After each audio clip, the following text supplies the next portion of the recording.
One of my fondest memories have always been serving Mr. Bachchan. आपके हिसाब से कौन सा ऐसा रीजन है, कौन सी स्टेट है जहाँ का खाना बहुत अंडररेटेड है? एक जिंदगी तो भाई बहुत ही कम है हिंदुस्तानी खाना समझने में। पंजाबी डिश है जो कोलकाता में मिलती है। Indians rely only on masalas, लेकिन जो एक्चुअल चीज है उसका टेस्ट अभी तक डेवलप नहीं कर पाया इंडिया। एक स्टोरी टेलिंग है, वो आर्ट के अंदर बहुत इंपॉर्टेंट है। इससे पहले इतना प्यारा डॉक्यूमेंटेशन हिंदुस्तान के अंदर कहीं पर भी नहीं हुआ। जब भी किसी और होटल में रुकते हैं आप, क्या वहाँ के शेफ पे एक प्रेशर रहता है? जिस दिन आपकी टीम आपका साथ छोड़ दे, यू आर नोबडी। कभी ऐसा हुआ है शेफ कुणाल कपूर के साथ के गड़बड़ होगी डिश और बनाना कुछ था, कुछ का कुछ बन गया है? सर वो जो आपने टेक्सचर डाला ना सॉस के अंदर, it's brilliant. Good morning sir. क्या good बुलाऊं मैं morning. आपको? सबसे पहले तो ये बताइए, सर बुलाऊं, शेफ बुलाऊं, या कुणाल बुलाऊं, या सिर्फ कपूर्स बुलाऊं? आप जो भी बोलेंगे मैं जवाब दे दूंगा, कोई सी भी आवाज लगा दीजिए। ठीक है, सबसे पहले आपको शेफ बोल लेता हूँ। ठीक है जी। ठीक है शेफ, आप ये बताइए कि जो ये लाइक एक जॉब होती है काइंड ऑफ लाइक शेफ की, इतनी ज्यादा हेक्टिक होती है जब आप किचन में होते हो, लेकिन स्टिल हमेशा से आपको जब भी देखा हमने, you are so calm and composed. How is that? देखिए, calm and composer is a choice that you have to make. आप कोई भी काम करते हैं जो हाई प्रेशर जॉब है, स्पेशली जो कस्टमर फेसिंग है, चाहे वो आप एयरपोर्ट पर हैं या फिर आप एक शेफ हैं या फिर एक होटल में हैं, तो वहाँ पर you have to practise how to be calm, because आपका काम दूसरों को काम करना है, उनको एक अच्छा एक्सपीरियंस देने का है। इसलिए you have to really hold back everything, you have to drop everything and then enter your job, क्योंकि आपकी जॉब पैशन पे चलती है, आपकी job on the spot thinking पे चलती है। आप थ्योरी कर सकते हैं, प्रैक्टिकल कर सकते हैं, बट जब वो टारमैक पे जब प्लेन लैंड होता है ना, तो चुप करके आवाज आती है, धुआं निकलता है, तो वो तो निकलना ही है, क्योंकि जब आपका कस्टमर आपके दरवाजा खोल के एस्टैब्लिशमेंट में आता है, तो यू कांट एक्सपेक्ट कि भाई वो बिल्कुल 100% बाय द बुक ही जाएगी हर चीज। So you have to practice to be calm. मतलब आपको देख के लगता है कि आपने किसी को डांटा नहीं होगा, लेकिन डांटा तो होगा। अपने किचन में तो एब्सोल्युटली डांटा होगा बहुतों को। वो पीछे खड़ी है। क्योंकि जब भी हमने आपको देखा है ना, मैं वही बता रहा हूँ ना कि बहुत टाइम्स आपको देख रहे हैं मास्टर शेफ में और सारी चीजों में, आपके चैनल पे रियली काम एंड कंपोज्ड। ऐसा लगता है कि डांटते भी हो तो बड़े प्यार से डांटते होंगे। एक्चुअली डांटना is not the solution to anything. Okay. I think आपकी वॉइस फर्म होनी चाहिए, you have to be professional. डांटने से आपको रिस्पेक्ट कभी नहीं मिलेगी, लेकिन आप किसी को सही आप चीज रास्ता दिखाएंगे या चीज दिखाएंगे, लेकिन आप किसी को सही चीज या किसी को सही रास्ता जब दिखाएंगे in the right manner, in the right tone which is firm and professional, वो काम आएगी। Then people will always go back and think, they will have respect for you. आवाज ऊंची करना is not a solution. Can be a solution एक बार, दो बार, तीन बार, but फिर वो आपने वो यूज कर लिया ना, वो आर्सेनल वो खत्म हो जाएगा। फिर वो आवाज भी आपकी ऊंची या डांटना भी ना कोई फर्क नहीं पड़ेगा, क्योंकि लोग ढीठ हो जाते हैं। हम भी ढीठ हो जाते हैं अगर हमें भी कोई बार बार, जैसे माम शुरू में डांटती थी ना बचपन में, तो डर लगता है पापा को बता दूंगी, फिर एक टाइम आता हाँ बता दो तो क्या, you know that's the thing. But then when you show the pros and cons कि नहीं, if you do this will happen, if you don't do this will happen, then you get an understanding, okay, I need to take a decision which is right for me. तो ये तुरुप का इक्का है, इसे संभाल के रखो, एक ही जगह यूज करना है ढंग से। Absolutely, वो हर बार नहीं चलता, you can't, आप नहीं कर सकते, आज के जमाने में तो बिल्कुल नहीं कर सकते आप। तो चंडीगढ़ आए आप, एक न्यू होटल में रुके आप, ठीक है, तो जहां जहां भी आप जाते हैं, चाहे इस देश में चाहे किसी और देश में जाते हैं, जब भी किसी और होटल में रुकते हैं आप, क्या वहां के शेफ पे एक प्रेशर रहता है कि यार आज कुणाल कपूर आए हैं, आज तो मतलब तोप बनाना पड़ेगा कुछ? आपने वो फील किया कभी कि बाकी शेफ पे जो वहाँ के होटल है वो प्रेशर है आज? आई थिंक लोगों का लव एंड रिस्पेक्ट मिला है, तो कई बार देखा है कि रेस्टोरेंट में और होटल्स में शेफ्स थोड़ा सा एक्स्ट्रा प्रिकॉशन लेते हैं। बहुत अच्छा लगता है वो आकर मिलते हैं, because I also like to meet the chef and थोड़ा सा कई बार देखा है कई लोग बहुत ज़्यादा प्रेशर में आ जाते हैं कि भाई बिल्कुल सब कुछ चीज़ें एकदम परफेक्ट होनी चाहिए, कुछ गलत नहीं होना चाहिए। And my answer to them is always please chill. अगर आप हैप्पी होंगे तो आप हैप्पी खाना बनाएंगे, अगर आप स्ट्रेस फ्री होंगे तो स्ट्रेस फ्री खाना बनाएंगे। आपका स्ट्रेस खाने में आएगा, खाने के द्वारा मेरे अंदर आएगा, या किसी गेस्ट के पास भी जाएगा। इसलिए एज अ शेफ, जो भी आपने थोड़ी देर पहले बोली, you have to practice to be calm and composed, because it's an art form. आपके आर्ट फॉर्म को वो हिलाता है अगर कोई भी स्ट्रेस लेवल है। इसीलिए it's very important to be calm and make the other person calm in order to enjoy the food that you are there for. And जो शेफ होते हैं उनके लिए कहा जाता है कि आपको इनोवेशन जो है हमेशा आगे रखना है, लेकिन एक चीज और, जैसे कि आप चैलेंजेस भी देते हैं कि ट्रेडिशन भी होना चाहिए साथ में। सो ये जो एक बैलेंस है ट्रेडिशन का एंड इनोवेशन का, as a chef how do you keep it? देखिए, बड़ा सिंपल सा है। आप इनोवेशन की जब बात करते हैं, आप एक बेस लेते हैं किसी भी इनोवेशन के लिए। चाहे आपने कोई शर्ट पहनी है, चाहे आपने कोई पेंटिंग करी है, चाहे आपने कोई बिल्डिंग बनाई है, एक बेस होता है। It has to connect to some sensibility. ये यूजुअली आर्ट फॉर्म में होता है। जब हम कहते हैं ना free art and free expression भी होता है, वो भी कहीं ना कहीं से किसी ना किसी रंग या किसी ना किसी ढंग से वो इंस्पायर होता है। इसलिए ट्रेडिशन जब हम बात करते हैं ना, तो ट्रेडिशन आपको एक फ्रेमवर्क दे देता है। अब उस फ्रेमवर्क के अंदर उस ट्रेडिशन का इंटरप्रिटेशन क्या है, इनोवेशन क्या है, वो आपका एक पर्सनल इंटरप्रिटेशन है। मेरा इंटरप्रिटेशन आपकी इंटरप्रिटेशन से अलग होगा, आपका इंटरप्रिटेशन किसी और की इंटरप्रिटेशन से अलग होगा। तो मेरे लिए it's very important to dig deep into your traditions, especially with food. And because food काफ़ी सेंसिटिव भी है। Everybody gets a little touchy about, अरे नहीं नहीं, ये ऐसे नहीं, ऐसे होता है, ये हमारी कम्युनिटी का फूड है, ऐसे नहीं बनाते, गलत बताए, ऐसा ऐसा ऐसा। So you have to be very respectful also, and then you innovate उस दायरे के अंदर या उस दायरे से बाहर निकल कर। तो आपको ना एक कनेक्शन मिल जाता है, जहां आपने जाना है, कहाँ से शुरुआत हुई, वो एक रोड मैप है। Food is also about story telling. आप जब खाना खाने जाते हो, एक तो है कि आपने पे किया, आपने कियोस्क में प्लग इन किया, पर्ची आ गई, नंबर आया, हेलो जी आपका खाना आ गया, एक आ गया। एक दूसरा है जहां पर आप बैठते हैं, ग्रीट मीट, आपको एक एम्बियंस दी हुई है, आपको वो पसंद आती है। ये एक फलानी लोकेशन में बनाया जी, पहाड़ों में किसी ने एक कहाँ दूर जाके एक रेस्टोरेंट बनाया, और वहां पर आकर आपको खाने की फ़िलॉसफ़ी, शेफ़ की फ़िलॉसफ़ी, रेस्टोरेंट की फ़िलॉसफ़ी आपको बताई जाती है। चाहे वो फ़िलॉसफ़ी है कि भाई एज ओल्ड है, या लॉस्ट रेसिपीज़ है, या फिर सस्टेनेबिलिटी है, और उसके अंदर हमने ये चीज़ यहाँ पर उगाई, यहाँ से ये बनाया, इससे ये करा, इससे इनोवेटिव हुए, बचपन की याद थी, ये थी, ये थी। तो वो जो एक स्टोरी टेलिंग है, वो आर्ट के अंदर बहुत इंपॉर्टेंट है। तब आपका इनोवेशन और बेटर समझ आएगा। I will give you another example. Modern art जी, जब आप जाते हैं गैलरी में देखते हैं, कोई भी मॉडर्न आर्ट है, चाहे वो कोई स्कल्पचर है, चाहे वो पेंटिंग है, चाहे वो कोई पॉटरी है, कुछ है, you need a little bit of explaining. जैसे अभी मैं हाल फिलहाल न्यूज़ में पढ़ रहा था, वैन गॉग की एक लास्ट पेंटिंग है, उसके ऊपर आजकल बात चल रही है कि भाई कुछ तो मतलब उसको वो न्यूज़ में आया है कि उसने जो लास्ट पेंटिंग करी थी वो उनको मिल गई है, या वो कहीं पर है, और वो न्यूज़ में सुर्खियों में है। अगर आप वो एज इज देखते हैं पेंटिंग, अच्छा पेंटिंग है, द मोमेंट यू से इट्स अ वैन गॉग की आखिरी painting, all of a sudden you have a new found interest about that painting. तब आप उसको और एक नजरिए से, बारीकी से देखते हैं। तो किसी ने आपको स्टोरी बताई, किसी ने आपको बताया भाई वैन गॉग कौन है, उन्होंने कैसे बनाई थी, किस सेंचुरी में, किस हालात में ये पेंटिंग्स बनाई थी, और हर एक पेंटिंग क्या स्टोरी दर्शाती है। ये जो स्टोरी टेलिंग है, ये खाने के अंदर भी बहुत इंपॉर्टेंट है। वो आपके ना रिश्ते बनाती है, आपको कनेक्ट करती है उस खाने से या उसी से जुड़ी यादों से, and makes that a very good experience. And हमेशा आपको देखा जाए आपकी वीडियोस में या फिर जब और भी चीज़ों में आते हैं, आप बड़े प्यार से खाना बनाते हैं, लेकिन कभी ऐसा हुआ है शेफ कुणाल कपूर के साथ कि गड़बड़ होगी डिश और बनाना कुछ था, कुछ का कुछ बन गया है, लेकिन कोई सामने बढ़िया बंदा बैठा है, कोई नामचीन बंदा बैठा है, उसे प्रेजेंट करी तो बोल दिया कि सर ये मेरी इनोवेशन है? आई कांट लाई, या मैंने करा हुआ है सर।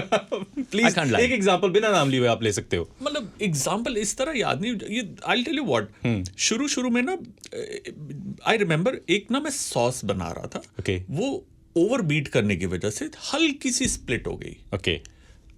और ये मैं अभी I wasn't even a senior chef, and you live and you learn. तो वो सॉस जब पोर करी ना, उसके अंदर वो दाने दाने से आ गए, वो उसके फैट थोड़ा सा स्प्लिट हो गया, and I was like oh god, अब क्या करूं, because he is right there, this is the last portion I have to give, and I just prayed कि भाई कुछ ना हो। उन्होंने खाई और एक अजीब सा फेस बनाया, शेफ को बुलाइए, गए काम से, आज तो पकड़ी गई। Nothing wrong with the dish, but you know आप बारीकी में सोचते हो, उन्होंने बुलाया, वो बड़े संगीन मिजाज के गेस्ट थे, तो शेफ आप हैं? सर वो जो आपने टेक्सचर डाला ना सॉस के अंदर, इट्स ब्रिलियंट, और वो हल्की जो स्मोकीनेस आ रही है ना उसमें, इज ऑसम। लाइक स्मोकीनेस, लगता है सॉस नीचे लग भी गई थी। So there you go. So once or twice you kind of manage, but at the end of the day, over a long period of time, I've realized, सच बोलो सुखी रहो। Say sorry, ये मुझसे खराब होगी, I can't serve you this dish. Let me replace it with something else because I don't want to serve anything substandard which I won't stand by. So you can try your luck once or twice, but luck is not what drives you. आपकी मेहनत, आपकी सच्चाई, आपका लगन, आपका काम, आपका passion, वो कहीं ना कहीं से निकल कर आएगा। लक आपको जीवन में आगे नहीं लेके जाता कि जी मैं बड़ा लकी हूं और मैं प्रे करूंगा ऊपर वाले से तो सब ठीक हो जाएगा। ऊपर वाला तब आपकी सुनेगा जब आप कुछ काम करेंगे। राइट। तो it is important to have courage to admit that you have made a mistake, and that's a rare quality that all of us including me have, because we don't want to admit. बड़ा उसमें आप you feel bad about it कि यार गलती होगी, why should I admit, but you have to admit, you should admit and have that courage to change things. And अभी आप career के इस मुकाम में हैं कि आप एक बढ़िया एडवाइस दे सकते हैं, खाने के रिलेटेड भी एंड लाइफ रिलेटेड भी, बिकॉज एक्सपीरियंस इतना अच्छा है। लेकिन जब आप इतने इस मुकाम पे नहीं पहुंचे थे, तब एक क्लासिक शेफ या हेड शेफ की डांट जिसने जिंदगी बदली हो कभी? ओह बहुत है, मुझे बहुत डांट पड़ी है। मैं तो मतलब सबका लाड ला रहा हूँ फॉर सम रीजन, एंड सबने इतना बेदर्दी से डांटा है और उतने ही जोश के साथ मुझे हमेशा सपोर्ट किया। तो मुझे समझ नहीं आई, ये बड़ी लेट समझ आई that this is how you build people, this is how you build chefs. कि जब भी उन्होंने बेइज्जती करी या मेरे को बहुत ज्यादा डांटा, हमेशा अपने रूम में बंद कमरे में 1 या 2 सीनियर शेफ्स के आगे, स्टाफ के आगे कभी भी नहीं, जूनियर स्टाफ के आगे कभी नहीं। और अचानक से मैंने कोई बाहर से कोई आया, कोई बड़ी टीम आई है या हेड ऑफिस से कोई टीम आई है होटल की, उनके सामने मेरी हमेशा तारीफ करी है। तो मुझे ना कंफ्यूजन रहती थी, और जैसे वो जाते थे बैक टू स्क्वायर वन के मारो हंटर, इसको चढ़ा दो सूली और काम करो इससे। Later you realise that as a good boss आप हमेशा किसी की कमी, उसका करेक्शन, उसको पाथ जो करेक्ट करते हो, एक बंद कमरे में दुनिया के आगे आप बेइज्जती नहीं करते, उसका मोराल टूटता है। अगर आप जेन्युइनली इंटरेस्टेड हो उसको बिल्ड करने में, उसको सिखाने में, क्योंकि गलती सब करते भाई, कौन नहीं करता। और जब आप तारीफ करो तो सबके आगे करो, ताकि उसकी इज्जत बनी रहे। आपकी इज्जत बनी रहेगी, मेरी इज्जत बनी रहेगी। अगर मैं आपकी इज्जत नहीं करूंगा, आप मेरी इज्जत कभी नहीं करेंगे। और अगर मैं गलत करूंगा, आपके ऊपर बेहिंता प्रेशर डालूंगा विदाउट शोइंग यू द रास्ता, मैं आपके साथ काम ही नहीं करूंगा। I will always feel small. I will always feel victimized. So this is a very important thing in life that you have to, and in order to be successful, आप successful नहीं हो सकते जब तक आपकी टीम आपको backup नहीं देती। आपकी टीम अच्छी है तो आप अच्छे हो, जिस दिन आपकी टीम आपका साथ छोड़ दे, you are nobody. And this is true for any field. तो managers please take lesson from the chef. अच्छा, कुछ सोशल मीडिया से ना कुछ चीजें हैं जो मैं आपके लिए लेकर आया हूँ, जो आपको बस्ट करनी होगी। सबसे पहले तो मुझे ये बताइए कि एक ही जो मेरा पर्सनल खुद का बनाया हुआ सवाल है कि ये ना बहुत चल रहा है आजकल, almond milk, oat milk. How is that milk when milk is derived from mammals only, like cow और बफलो और समथिंग एल्स, लेकिन उसको हम जूस नहीं कह सकते क्या? आप बिल्कुल कह सकते हैं। आप आलमंड जूस कह सकते हैं, आलमंड का रस कह सकते हैं, आलमंड का पानी कह सकते हैं, बिल्कुल कह सकते हैं। But the thought is, look, marketing is has to be spot on, it has to hit the right spot. So when I say almond का मिल्क या ओट्स का मिल्क या राइस मिल्क भी है, ठीक है, तो basically I am trying to get into people's mind with the notion that milk which is milk for us, जो काउ मिल्क है, बफेलो मिल्क है, गोट मिल्क है, उसको जी इससे रिप्लेस कर सकते हो आप। एक डेयरी है, एक नॉन डेयरी है। So you have to build that narrative in the minds of people कि ये मिल्क है, ये दूध है, भाई दूध ही है और कुछ नहीं है। अब तो देखो इस कॉफी जो चेन है उसने भी रख ली है, बाहर के सब लोग कर रहे हैं, ये तो बड़ा ट्रेंड है। अब तो हॉलीवुड सेलिब्रिटीज भी सिर्फ ये पी रहे हैं। It is very healthy. Then you know it's a complete narrative, और वो नैरेटिव बिकता है। वो नैरेटिव बिकता है तो सब बिकता है, प्रोडक्ट बिकता है। तो सिंस आप खाने की दुनिया में इतने अच्छे से हैं तो ये जो आलमंड मिल्क है या इवन आजकल एक और चीज़ है ग्लूटेन फ्री, है ना, ये चीज़ें पहले नहीं थी। आज से लाइक ऑलमोस्ट कह सकते हैं स्ट्रेट अवे 10 साल पहले बिल्कुल भी नहीं थी आलमंड मिल्क, ग्लूटेन फ्री, कुछ नहीं। ऐसा क्या हो गया पिछले 10 सालों में कि लोगों को लगा कि यार हम लोग लैक्टोस इंटॉलरेंट हो गए हैं, ग्लूटेन से बिल्कुल परे हो जाएंगे? ऐसा क्या हो गया? देखिए क्या हुआ है कि एडवांसमेंट हुई है, साइंस में एडवांसमेंट हुई है, फूड एंड न्यूट्रिशन में एडवांसमेंट हुई है, हम लोग मोर कनेक्टेड हैं, हम लोग हेल्थ जो है as a sector is growing at a rapid speed and specially after Covid and all everybody is very conscious about what are they eating, उसके अंदर है क्या, जो 10 साल पहले उससे पहले हमने ज्यादा क्वेश्चन नहीं किया। हम लोग हमेशा ना हल्के में बोलते हैं कि हमारी माँ दादी कहते घर का खाना जी बेस्ट होता है, फ्रेश खाया करो, but do we follow it? We don't. We just go to the market, buy whatever and eat whatever. Because there are raising health concerns, there is newfound respect for your personal health and your family's health. You started wanting ingredients or produce which is healthier or healthy or in your mind is better than what you're using. Now, whether it is or not, it's a separate story which we are not discussing. But चाहे वो almond milk है या gluten intolerance है या celiac है which is dairy intolerance, these are real-time matters. Like I'll tell you what, for the longest time, all my life that I lived, my father has had issues with his digestion, especially after having milk or dahi, majorly. And we are a Punjabi family. We can't live without dairy. Right? Few years back, I pushed him to get a test done. He is highly intolerant to dairy. और ये इतने सालों से पता नहीं था कि पंजाब में क्या होता है, चुप कर खा ले, तेरे भाई ने भी खा लिया, सब ठीक है, तेरे ज्यादा नखरे हैं, कुछ नहीं होता, सेहत बनती है, खाओ। तो the day he has stopped, और स्टॉप तो पूरा नहीं, काफी हद तक उन्हें 80-90% डेयरी हटा दी है, he feels so much better. He is 76 now. So you see for almost 73-74 years he was suffering from something which he didn't know because Punjab मतलब कोई बोले कि दूध ना पियो, मक्खन और दही लस्सी, तो मतलब हम तो फिर मतलब खून में हमारे लस्सी है यार, मतलब हो ही नहीं सकता कि नहीं पी सकते. It's impossible. But to wean him off all of that and get that comfort to the body which worked for him is brilliant. So you have to understand that your body was always So you have to understand that your body was always a certain way, and now that you're more informed and there are substitutes or there are products that you may include or exclude, you have that free will decision to take whether to go for it or not. So it's a good thing. And जब social media की बात आती है तो thanks to the food bloggers आजकल काफी सारी जो इंडिया के स्ट्रीट फूड की वीडियोस है ना वो ट्रेंडिंग कर रही है. Not even just in India, completely world wide. Certainly उसका मजाक भी बनाया जाता है कि भाई अनहाइजीनिक है, ऐसा है वैसा है. सर्टेनली आज से 10 साल पहले किसी ने गोलगप्पे वाले को क्वेश्चन नहीं किया कि भाई तूने ग्लव्स पहने हैं या नहीं पहने हैं. चाट वाले को कभी किसी ने रोका नहीं, चाहे वो हाथ से बना रहा है चाहे कड़ची से बना रहा है. आपको क्या लगता है एज अ शेफ, क्या उन्हें आप टिप देना चाहोगे उन फूड ब्लॉगर्स को या फिर उन स्ट्रीट वेंडर्स को कि भाई इस तरह से आप अपना खाना बढ़िया और सफाईदार बना सकते हैं?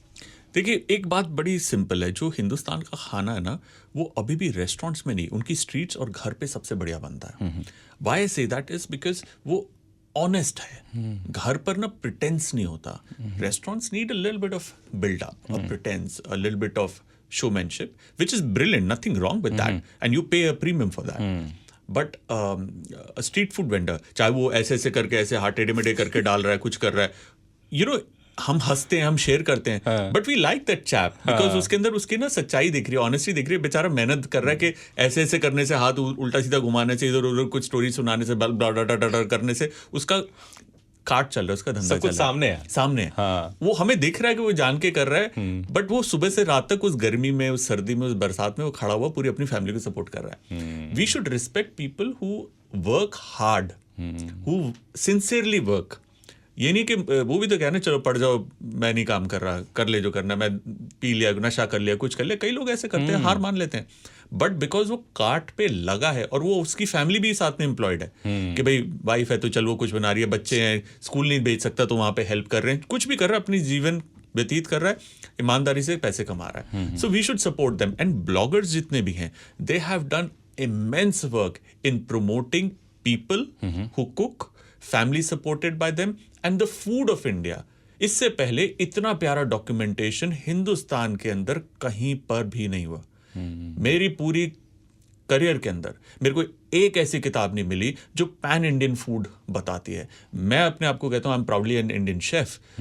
एक्सक्यूज मी, मुझे इंडियन शेफ का शायद 5% ही पता होगा, सॉरी इंडियन क्यूजीन का ही 5% पता होगा। क्यों? इंडिया इतना बड़ा है, इतना वास्ट है, गली कूचे कोने में इतने इतने खाने हैं, एक जिंदगी तो भाई बहुत ही कम है हिंदुस्तानी खाना समझने में। North south east west you can pick up certain dishes but you cannot learn the Indian cuisine in one lifetime. It is way too vast, way too vast. So I respect people who promote people and their food and their hard work. Now बात आती है hygiene and unhygienic की। जो भाई वहां पर बना रहा है, अगर अनहाइजीनिक कंडीशन में बना रहा है, वो भी तो देख रहा है ना वीडियो। आजकल तो सब savvy हैं, राइट। उसको भी समझ आ रहा है कि पीपल क्या कमेंट कर रहे हैं कि भाई ये सही है गलत है। तो क्या आपको क्या लगता है देखने के बाद उसके ख्याल नहीं आ रहा कि नहीं कुछ चीजें मुझे सुधारनी है? कभी कभार चीजों को बाहर निकालने में आपको फायदा होता है कि आप एक चेंज लेकर आते हैं, और वो चेंज आप इंडिविजुअल के पास जाके नहीं, वो इंडिविजुअल खुद से अपने आप चेंज करता है। अगर आज मैं एक कार्ट है गोलगप्पे बेच रहा है, दूसरा कार्ट उसके साथ लगाता है गोलगप्पे बेच रहा है, एक ने फुल हाइजीन का रखा है, नॉट सिर्फ कार्ट का हाइजीन, पर्सनल हाइजीन। अगर कोई शेव कर नहा धोकर तैयार होकर पूरा कार्ट साफ करके आसपास का एरिया के भाई लोग पत्तल या जो डूना है वो कहीं और ना फेंकें, या वो फेंक भी था उसको उठा के वहां झाड़ू मार के करेगा, there be more people on his cart.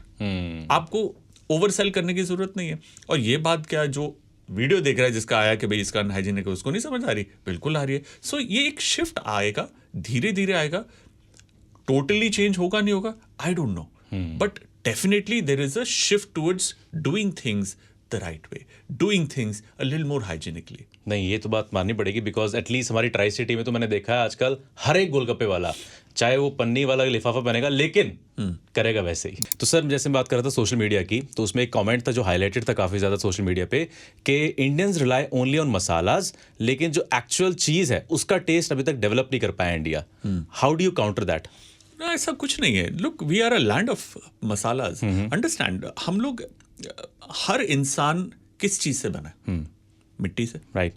When we से मिट्टी से बना है, मतलब अब मैं पंजाब में हूँ, मैं यहाँ पर पैदा हुआ, इस मिट्टी में क्या उगता है? नेचुरली गेहूं उगता है जी, चावल उगता है जी, सब्जियां उगती हैं जी, आम मिलता है, ये मिलता है, और वो सारी चीजें, मसाले उगते हैं, मिर्ची है, धनिया है, जीरा है, जो भी है, वो मसाले बने, वो मेरे नेचुरली बॉडी को चाहिए क्योंकि वो इस क्लाइमेट के लिए सूटेड है, और वही मैंने इस्तेमाल करे। क्योंकि हमारे यहाँ पर कुदरती इतना उत्पाद है नेचुरली, और इस लैंड के अंदर इतनी ब्लेसिंग है, और हम क्योंकि उस लैंड से जुड़े हैं through the food that we eat, उस मिट्टी से जुड़े हुए हैं, जो भी चीज निकलती है वो हमारे शरीर को अच्छी लगती है। वो इसलिए अच्छी लगती है because it is required by our body. Now अगर मसालों की बात करते हैं, देखिए घर पर जब मम्मा खाना बनाती है, कौन सा मसाला इतना तेज होता है, कौन सी मिर्ची इतनी तेज होती है? आप स्ट्रीट पे जाते हैं, स्ट्रीट फूड के यहाँ पे छोले भटूरे खाइए, आपको छोलों के अंदर स्पाइसी भी मिलेगा, मसालेदार भी मिलेगा, चटपटा भी मिलेगा, आप बार बार खाएंगे। घर पे कौन से मसाले मम्मा डालती है? सिंपल से। आजकल तो पैकेज मसाले आ गए, ये डालो, रेसिपीज है, मेरी रेसिपी है, यूट्यूब पे जाओ, ये करो। बट आप मेरी मम्मी की जनरेशन देखिए, सब मसाले घर पे पिसते थे। कोई स्पेशल के भाई ये छोले का अलग से बनना है, उसका अलग से बनता था, बट वही गिनती के 4 5 6 8 मसाले होते थे, वही सब में रिपीट हो रहे हैं। हाँ, अभी भी मेरी मम्मी खाना बनाती हैं, जैसे वो अरबी बनाई या आलू मटर बनाए, नमक मिर्ची हल्दी खत्म, गरम मसाला भी नहीं डालती हूँ, फिर भी बड़ा टेस्टी बनता है। वही मैं अगर मैं अपने रेस्टोरेंट में चाहूँगा, मैं 36 मसाले डालूंगा, फिर भी टेस्टी बनता है, बट क्योंकि वो एक अलग नजरिया है, ये अलग नजरिया है। और मसाला है तो है जी, बिल्कुल है, और हर एक मसाला उसके अंदर क्या है? न्यूट्रिशन है, स्वाद तो है ही। एक और चीज, हम हिंदुस्तानी इतने मसाले क्यों खाते हैं? एक तो है चलो अवेलेबिलिटी है, दूसरा हमारा जो हिंदुस्तानी खाना है, ओल्ड ट्रेडिशनल हिंदुस्तानी खाना, ये हकीमों और वैद्यों ने बनाया है। हाउ? जब पुराने जमाने में एलोपैथिक नहीं होती थी, होम्योपैथिक नहीं होती थी, तो आपके पास दवाई कौन सी होती थी? फल, पत्ता, बार्क, जड़, यही सब चीजें होती थी। या कोई रसायन निकला है, या कोई उसका बीज निकला है, या किसी चीज को हमने पीस दिया। तो आप जितने मसाले देखेंगे, या तो वो बीज हैं या फल हैं या फूल हैं, चाहे वो मिर्ची है जो एक तरीके की फूल है या फल है, कोई फ्लावर है तो उसका रस है, उसकी स्टेम है, उसकी जड़ है। तो ये जब मसाले इकट्ठे कर, अजवाइन, जीरा, ये सब सीड्स हैं। मस्टर्ड क्या है? सीड है जी। तो ये सब जब इकट्ठे करते थे, हर एक पर्टिकुलर डाइट में अगर मैं इसका काढ़ा बनाकर ये अच्छा आपके लिए दूं, आप नाक चढ़ाएंगे, नहीं पिएंगे। बोले काढ़ा कौन पीता है, बहुत खराब है। लेकिन उन्हीं काढ़े वाले मसालों को मैं पीस कर आपके खाने के ऊपर स्प्रिंकल करके आपको गरम मसाले की तरह पेश करता हूं तो आप खाते हैं। तभी अगर फिश बनानी है तो अजवाइन जाती है। क्यों जाती है? किसने कहा डालो? बिना उसके भी बन जाएगी। यूरोप में थोड़ी ना अजवाइन डाल के फिश बनती है। राइट। हमारे यहाँ पे अगर अमृतसरी फिश बनाते हो अजवाइन क्यों डालते हैं? क्योंकि वो आपको इसके साथ बेनिफिट देगी। तो ये किसी ने फिगर आउट किया है ना। जिसने फिगर आउट किया है वो कॉमन लेमैन नहीं होगा कोई हकीम बैठ के, नहीं यार इसको खाने से ये होता है, ये आप इस्तेमाल करिए। तो ये जो एक पैटर्न बना हुआ है मसालों का, it's very well thought out. हम ओवर कर देते हैं आजकल, लेकिन ये बहुत ही वेल थॉट आउट है। It's something that is very good for the body. And जैसे मसालों की बात कर रहे थे आप कि मैं इस तरह के मसाले जो है अपनी डिशेस में डालूंगा, क्या ये सेम चीज़ जो है आपके नए नए रेस्टोरेंट जो कि पिन कोड है मोहाली में खुलने वाला है बहुत जल्द, उसमें भी वैसी चीज़ें मिलेंगी, वो चटकारा मिलेगा पंजाबी फ्लेवर वाला? बिल्कुल, बिकॉज देखिए पिन कोड ना एक बड़ा ही रेट्रो सा एक वर्ड बन गया, क्योंकि एक ज़माना था जब पिन कोड अगर आपको नहीं पता ना, आपकी चिट्ठी नहीं पहुंचने वाली। आप एड्रेस लिख लो, नाम लिख लो, लेकिन पिन कोड नहीं लिखोगे ना, नाम आपकी चिट्ठी नहीं पहुंचनी। अब तो खैर पिन कोड इरेलेवेंट हो गया क्योंकि मैप्स आ गए हमारे मोबाइल फोन्स में। तो हर एक पिन कोड की ना अपनी एक कहानी है, अपनी एक स्टोरी है, अपनी एक स्वाद की गलियां हैं। तो उन स्वाद की गलियों के जब आप इकट्ठा करते हैं अलग अलग पिन कोड से, जैसे दिल्ली 6 है मेरा, राइट, पुरानी दिल्ली, जहाँ से मैंने अपने खाने की शुरुआत करी, तो वहाँ का पराठे वाली गली है, वहाँ के मक्खन मलाई है, वहाँ की निहारी है। वो अगर आप पिन कोड दिल्ली से जाएंगे ना, आपको ये सब मिलेगा। ऐसी अलग अलग भारत के अलग अलग पिन कोड्स को जब आप इकट्ठा करके एक साथ डालते हैं तो आपको एक पूरा मेन्यू मिल जाता है। और ये रेलेवेंस जो है पैन इंडियन, जब भी मैंने बात करी कि भाई इंडियन फूड ये नहीं कि मतलब दाल मखनी और माँ की दाल है और बटर चिकन है और चिकन टिक्का है। There is so much of pan Indian food from north to south, east to west. तो हमारे पूरे मेन्यू के अंदर ये एफर्ट रहा है कि भाई आपको हिमाचल का भी कुछ मिल जाएगा, आपको बंगाल का भी मिलेगा, आपको तमिलनाडु का भी मिलेगा, आपको महाराष्ट्र का भी मिलेगा, आपको राजस्थान का भी मिलेगा, आपको यूपी का भी मिलेगा, आपको एमपी का भी मिलेगा। Great. So that entire diversity of the menu is what we are trying to do at Pin Code Mohali at CP67 mall.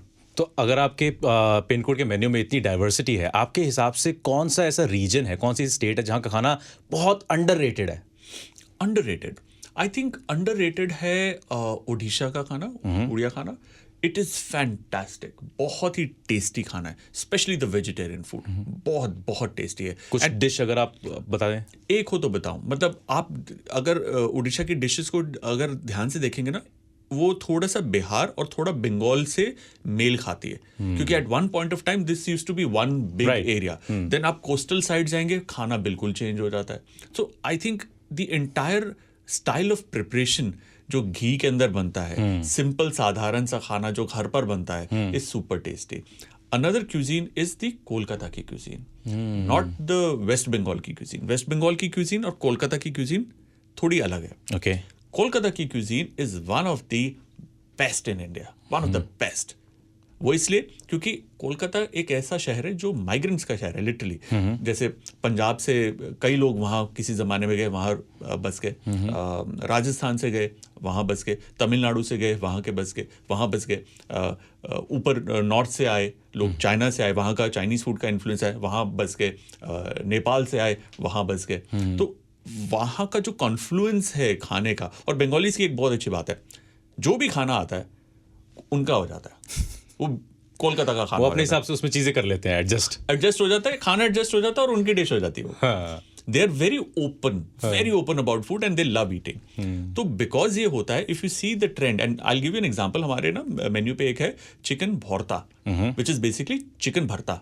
अच्छा, चिकन का भरता आपने सुना? हाँ हाँ, नहीं सुना। चिकन का भरता, लाइक बैंगन का भरता और वो सब चीजें वैसी, लाइक मिक्स करके।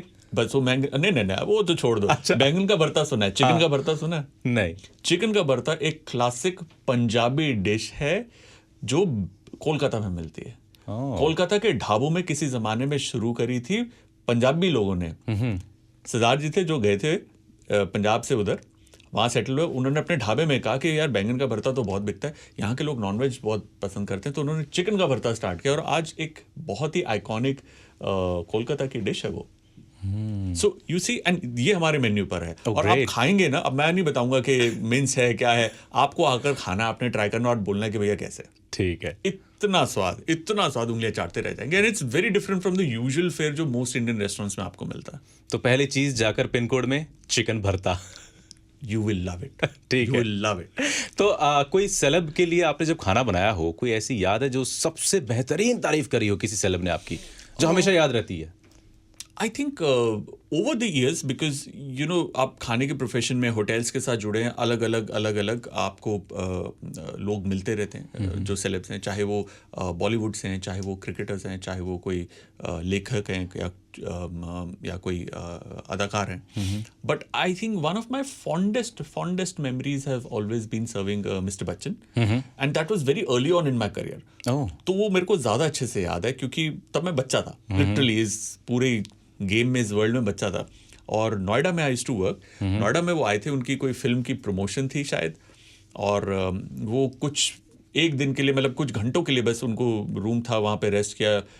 बाय चांस उन्होंने ऑर्डर कर दिया, और वो नीचे रेस्टोरेंट में तो आके खाने नहीं वाले क्योंकि लोग खाने नहीं देंगे, तो रूम में, तो उन्होंने बोला जी शेफ को बुलाइए। तो उस दिन यू नो क्या होता है, मैं कोस रहा था अपने शेफ को, मेरे बॉस को, कि भाई मेरा ऑफ था, तुमने कैंसिल कर दिया, मैंने प्लान बनाए थे। मैं बड़ा बैड मूड में था, और उसका ये था यार हमारे ना स्टाफिंग बहुत कम है आज, बहुत लीन है, कुछ ऐसे शेफ हैं जिनको कुछ इमरजेंसी होगी चले गए। मतलब सबको इमरजेंसी होती है, मेरी छुट्टी बर्बाद कर दी। So I had to work there over time and be there, and lucky for me that day mister Bachchan arrived, nobody knew he is coming. आ गए, उन्होंने शेफ मंगाया, शेफ तो मैं ही अवेलेबल हूँ, चलो। तो मेरी तो जान निकली थी उनको मिलने में, but he is a sweetheart. I went to his room और मैंने उनका ऑर्डर लिया। बड़ा सिंपल सा, उन्होंने बड़ी सिंपल सी चीज़ कही, मुझे कुछ फ्राइड नहीं खाना, मुझे कुछ हैवी नहीं खाना, जैसे घर पर सिंपल खाना बनता है, कोई भी 2 सब्जी और फुलके, दैट्स इट, नथिंग फैंसी। तो मैंने सिंपल, उन्होंने और मुझे आलू की सब्जी बना के दे दीजिए और एक कोई भी सब्जी आप अपनी तरफ से। तो मैं गया फ्रेश बनाकर, मतलब थोड़ा टाइम लगेगा सर, बट कह रहे नो प्रॉब्लम, डोंट वरी। और मेरी तो जान निकली, मैं वाज वेरी नर्वस, मैं तो इतनी बात भी नहीं करी। I went there, prepared my food, send it to his room, and as a courtesy I said चलो आधे पौने घंटे बाद मैं जाकर ना कोशिश करके आई आस्क हिम कि if everything was okay and I will get to meet him again. और उस जमाने में फ़ोन भी नहीं थे, राइट। आधा पौना घंटा मतलब हुआ तो था नहीं, उनका रूम से मतलब फ़ोन आ गया, जी mister Bachchan is calling the chef, कोई आए थे कुणाल करके। तो मैं बोला अच्छा जी चले जाते हैं, मतलब लग रहा है कुछ प्रॉब्लम हो गई, खराब हो गया। तो मेरी जान सूख गई थी, मैंने टोपी वोपी सेट करी, एप्रन के मतलब सुनाएंगे लग रहा है। तो गए, एंड ही सेड अरे शेफ साहब आइए, ये उनकी जो आवाज़ कह रहे हैं ये जो सब्ज़ी आपने बनाई है, तरकारी बनाई है, बहुत ही अच्छी है, बहुत ही अच्छी है। ये यूपी की जो एक सिंपल सी सब्जी होती है ना, उसकी याद दिला रही है। सो ही इज फ्रॉम यूपी। सो मैंने तो अपना दिमाग लगाया कि भाई एक सिंपल साधारण सी मिक्स वेजिटेबल एक शाक बनाएंगे और एक आलू की सब्जी जो उन्होंने बोला था। He loved it so much 5-10 minute मेरे साथ बैठ के बात करी, और वो जो 5 मिनट जो मुझे लगा कि 5 घंटे हैं, was one of the finest moments for a budding chef like me to instill that kind of confidence in me, coming from Mr. Bachchan, which he is most respected. I think that had been one of my all-time favorite moments in this industry. So I believe कि ऐसे moments और भी ज़्यादा आएंगे, specially आप मोहाली से आएंगे, from the Punjabi artist, right? So thank you so much chef for being here, for being at the मिर्ची स्टूडियोज, एंड हम उम्मीद करते हैं कि आपका रेस्टोरेंट इसी तरह तरक्की करते रहे और बाकी स्टेट्स में भी खुले, क्योंकि ऑल्दो आप बाकी स्टेट्स एक ही जगह पे ले आते हैं, but still we would love to have you in other states as well. So thank you for coming and thank you for your time. Thank you.